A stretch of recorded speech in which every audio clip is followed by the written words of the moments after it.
Right now on Local News 8 at 10, the conflict with Israel and Hamas continues after a 12-hour ceasefire. Plus, the POW MIA rally continues in Pocatello today. We'll give you a look at the festivities. And police need your help to catch a bank robber in Chubbuck. Local News 8 at 6 starts right now. You're watching Local News 8 at 6. Local people, local news.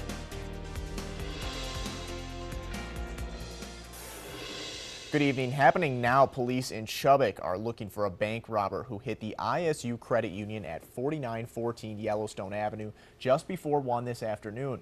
Police say this man, seen in this picture right here, walked into the credit union, showed a gun, and left on foot with an undisclosed amount of money.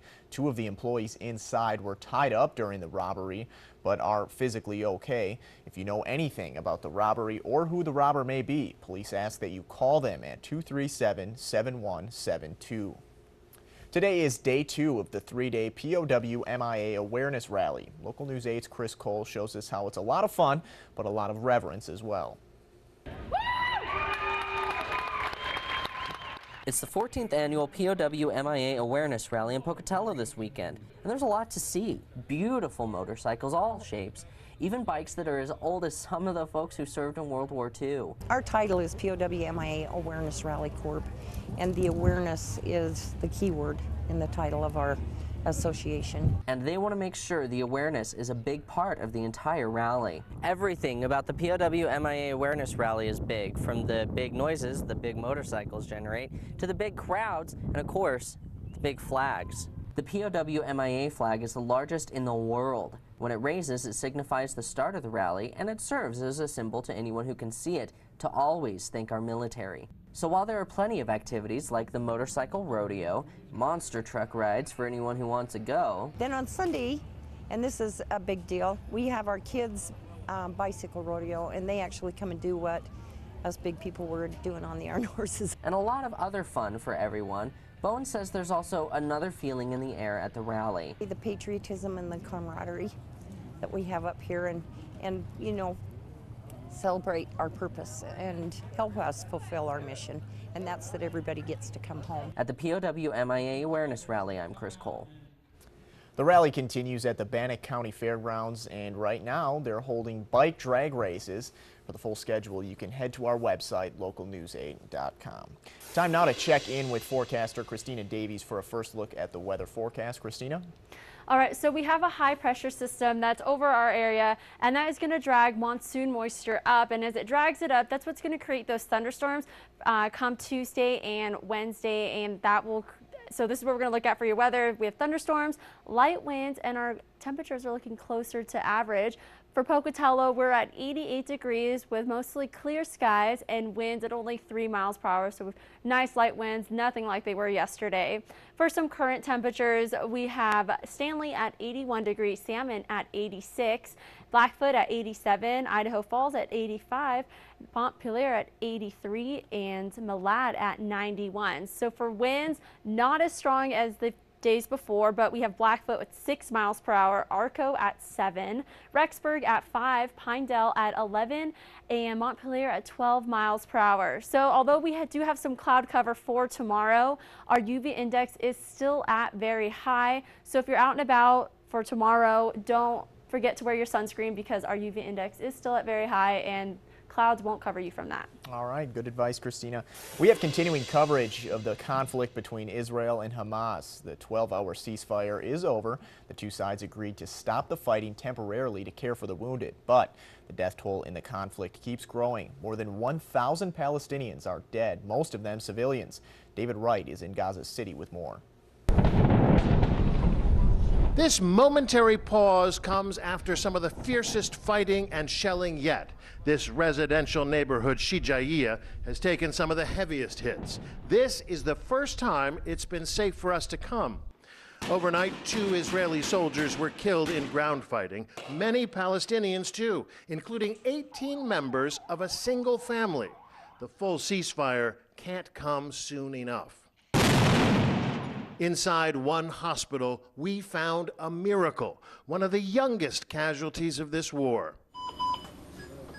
Why? No comment. born Friday morning by emergency C-section after the 23-year-old mother was killed in an Israeli airstrike. Baby girl? The girl. Does she have a name? The daughter of Shayma Gannan. The daughter of, still without name. The baby's father has gone into hiding. We're told he's associated with the group Islamic Jihad, which may explain why his house was bombed, but it does not excuse the collateral damage. In the hospital, the doctors are optimistic. I think that she will survive because she is Palestinian. That little baby has no idea what she's already lost in her first few moments of life. That's heartbreaking stuff. And as you look around this neighborhood, you can see so many other families must be grieving too and praying for a lasting ceasefire. David Wright, ABC News, Gaza. Meanwhile, back here in the States, a group from the Jewish Voice for Peace gathered to protest Israel's actions in the conflict. The demonstrators rallied outside the Jewish Federation of Greater Santa Barbara. They say they were shocked by an attack on a United Nations sanctuary that killed 16 people. The executive director of the Jewish Federation says the protesters don't know all the facts. The protest was peaceful. Now to Libya. The U.S. has evacuated its embassy in Tripoli. This is video of the embassy after it was attacked in 2011. Since that attack, operations were moved to a different facility. But today, U.S. Marines removed about 150 embassy staff members because of intense fighting in the area. Embassy workers were moved across the border into Tunisia under heavy security. Secretary of State John Kerry says the U.S. will continue to watch the situation in Libya closely. We are deeply committed and remain committed to the diplomatic process in Libya.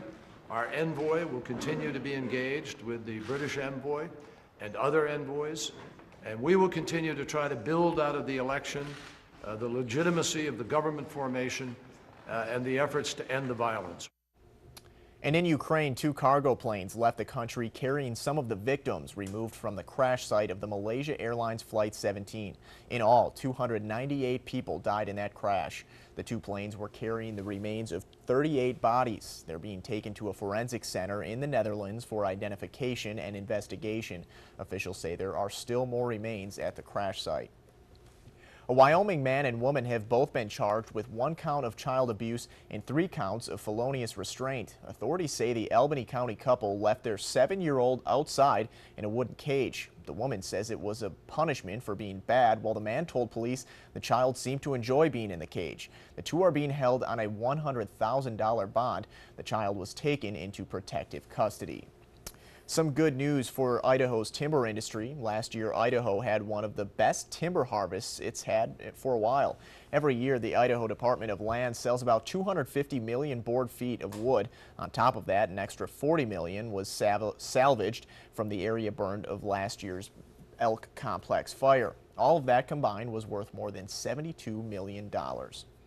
Each year, Pioneer Days commemorates the arrival of Brigham Young and the first Mormon pioneers to Utah. Today in St. Anthony, people around the region gathered to watch the city's long-running parade.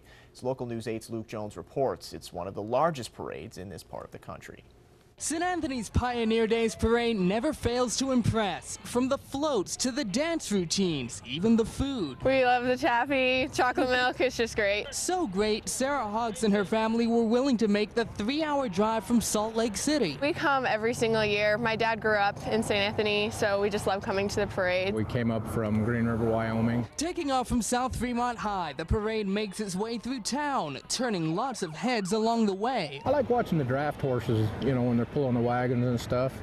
I really like the how they dress them up. Each year's parade has a theme. This year's theme, Count Your Blessings. People realize what they have and how grateful they are for it, and the floats represent that. Carla Gunter with the Spanish Fifth Branch of the LDS Church helped create this float, representing the jungles of her native Guatemala. Since we're, from the Spanish branch, we decided that, this is who we are. No detail is spared. Even the water is real. We have real water, and it's blue like the ocean. This is definitely not something you show up the morning of and and throw something together. It's months of preparation, I'm sure, to put one of these things together. There were about 20 floats in all in this year's parade. That's not counting the vehicles and horses, which Boone says aren't eligible for judging. I am so impressed. People put a lot of time, a lot of effort and energy into it. It was tough to choose one winner. Now that the parade's over, it's time to take these floats and get something ready for next year. In St. Anthony, I'm Luke Jones. The St. Anthony Parade wasn't the only one today. Another one was held in American Falls this morning. Coming up, we'll show you who came to the rescue of a homeless man beaten by 2 teens. And monsoon moisture wrapping around a high-pressure system can give us some rain showers. I'll have more on when we can expect that. We'll be right back. You're watching Local News 8 at 6. Local people, local news.